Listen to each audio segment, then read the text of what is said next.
السلام عليكم ورحمة الله وبركاته.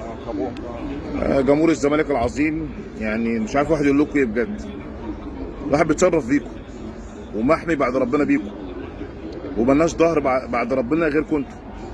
مش عارف اقول لكم ايه، بشكركم بجد.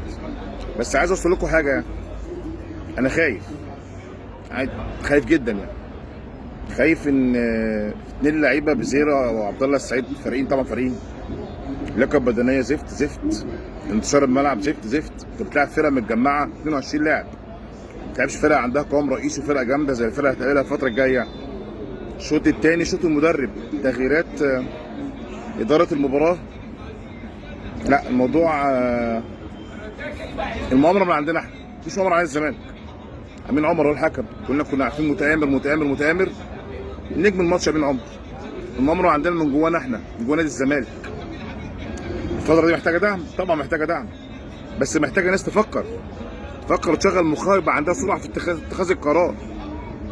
يلا بزيرة، عبد الله السعيد، يا ريت نخلص، مفيش وقت، ونخلص بالشوط الأولاني وإدارة المباراة الشوط الثاني، عشان اللياقة البدنية معدل اللياقة بينزل. لازم في إدارة فنية بره قوية وبتفهم سرعة اتخاذ القرار في التغييرات. أنا ما شفتش ولا جملة خالص. لا، ده الاتحاد هو كان يعني الحمد لله ما خسرناش. أنا بقول لك الاتحاد يعني بجد ما لسه متجمعين.